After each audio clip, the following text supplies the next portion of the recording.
هل ولادة الإمام المهدي تكون في آخر الزمان، أم إنها ولادة سبق وتحققت والظهور هو فقط المنتظر؟ وهل الاعتقاد بسابقية ولادة الإمام المهدي يعد اعتقاد خاص بفئة من دون أخرى؟ وشو بالنسبة لدلائل هي الولادة؟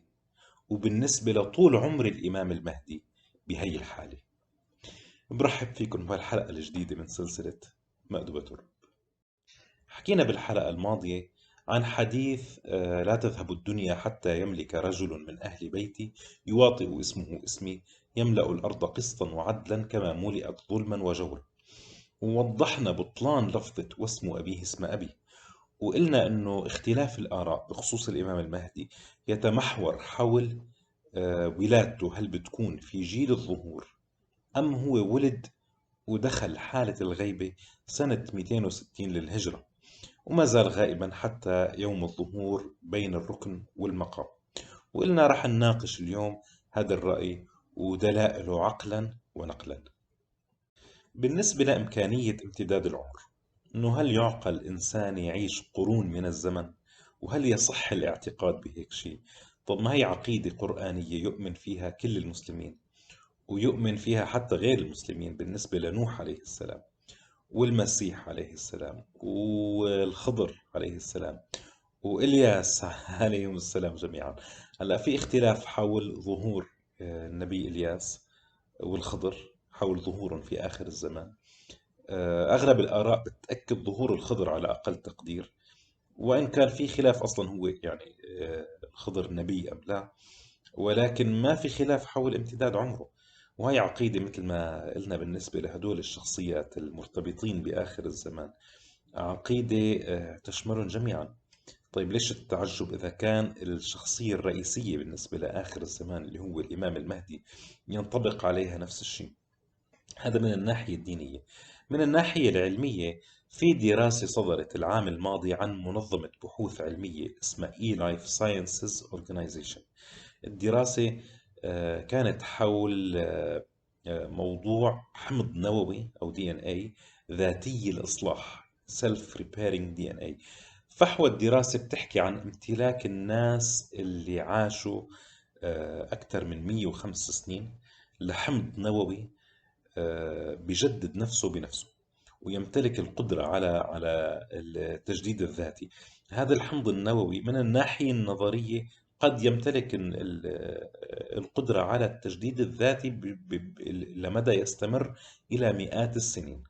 وهذا الشيء مشابه لما يمتلك بعض الكائنات الحية الأخرى بالدرجة الأولى، نوع من قناديل البحر اللي بتجدد أو بتتجدد خلاياها بشكل دائم ومستمر، مو فقط لمئات السنين أو حتى آلاف السنين، بل بشكل لا متناهي.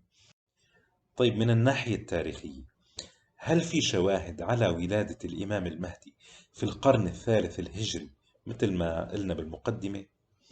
الولادة مسألة أكد مجموعة من أهم العلماء، علماء الرجال والمؤرخين، على رأسهم ابن حجر العسقلاني اللي كانوا يسموه أمير المؤمنين في علم الرجال، والإمام الذهبي اللي كانوا يسموه إمام علم الرجال، إضافة لعدة أسماء غيرهم، مثل ابن سعد صاحب الطبقات، مثل ابن الأثير صاحب أسد الغابة والكامل في التاريخ، مثل المسعودي صاحب مروج الذهب، مثل الفخر الرازي وابن الوردي والإمام الأصفهاني والعلامة السفاريني، وما يزيد عن 50 اسم من كبار العلماء. ولكن أهمية ابن حجر العسقلاني والذهبي هدول الاسمين تحديدا مو بس لأنهم الأكبر بهالمجال، ولكن لخصوصية اللي ذكروه حول ولادته وصفاته الخلقية والخلقية. وهو أمر مذكور عند غيرهم كمان، بس أنا بدي أقتبس من كلامهم تحديدا، لأنه الكل ذكر صفاته الخلقية اللي هي أجلى الجبهة وأقنى الأنف، مثل ما ورد في الأحاديث الشريفة حول مهدي آخر الزمان. والكل ذكر أنه كان من طفولته فقيه وعالم في الدين. حتى الإمام الذهبي بيقول بالنص: أوتي العلم صبيا كسيرة يحيى عليه السلام. ولكن الأهم من هيك، اللي ذكره ابن حجر العسقلاني كمان بالنص: ولم يعلم أين ذهب. والإمام الذهبي كمان قال: ولم يعلم كيف مات.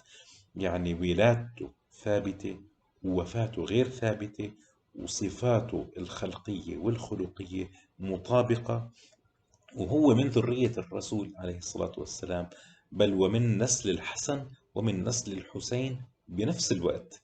مثل ما مرق معنا مرة أنه زين العابدين ابن الحسين متزوج من فاطمة بنت الحسن صلوات الله عليهم جميعا أهل البيت. فهو ابن أئمة أهل البيت اللي الأمة مجتمعة على صلاح هداهن وإيمان ودور الأساسي في بناء الفقه وعلوم الدين بمختلف المدارس الفقهية. فوين المشكلة بهيك اعتقاد؟ أساسا ما في مشكلة إطلاقا بهيك اعتقاد. أصلا من العيب انه اعتبار انه هذا رأي طائفي، وكأنه أئمة أهل البيت ما في إجماع على عظم مكانتهم عند الأمة. بالعكس، في عدة أسماء من كبار العلماء كانوا بيجزموا يقينا انه هو فعلا الإمام المهدي المنتظر، مثل ابن الصباغ المالكي، صبط ابن الجوزي، الفخر الرازي، ابن طلحة الشافعي، ابن مسعود، محي الدين ابن العربي، وعدة أسماء آخرين. آه، بالمناسبة محي الدين ابن العربي ذكر هالشي بكتاب اليواقيت والجواهر، اللي هو من كتبه القديمة المعروفة والمعتمدة، مو من الكتب المخترعة يعني بالقرن الماضي أو بالزمن الحديث، اللي هن طبعا الشجرة النعمانية ومناجم القرون. عشان ما حدا يعني يفكر انه فاتتني هي النقطة وما تحققت منها، لا اطلاقا، هذا شيء اكيد.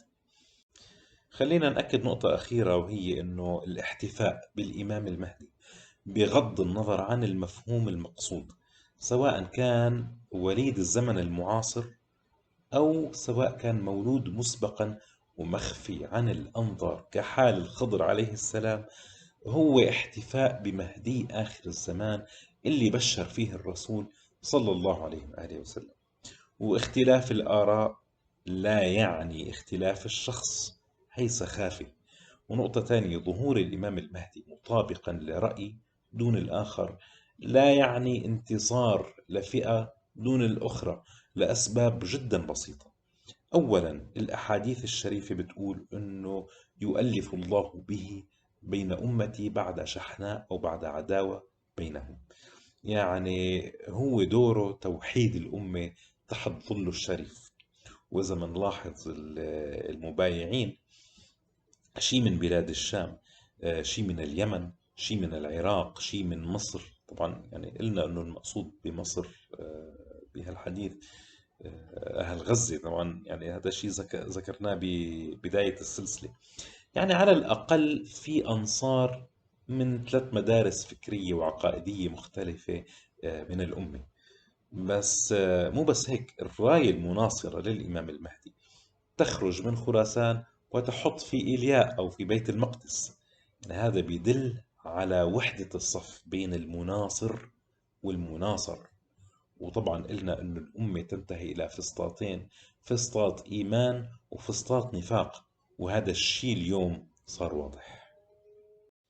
نحن مقبلين على دولة العدل الإلهي، مقبلين على إزالة الظلم والطغيان عن الأرض، مقبلين على تحرير الأرض المقدسة أرض فلسطين الحبيبة من دنس الكيان الغاصب والاحتلال، مقبلين على توحيد شعوب الأمة وبناء دولة عظيمة فيها مقومات تليق بالوعد الإلهي المنتظر منذ خلق آدم، الوعد بالخلافة الإلهية في الأرض.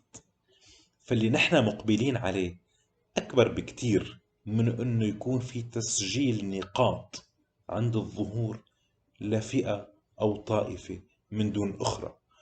هذا الكلام لا يصدر إلا عن أصوات لا تختلف بشيء عن صوت النداء الإبليسي. نلقاكم بالحلقة الجاية إن شاء الله. طرق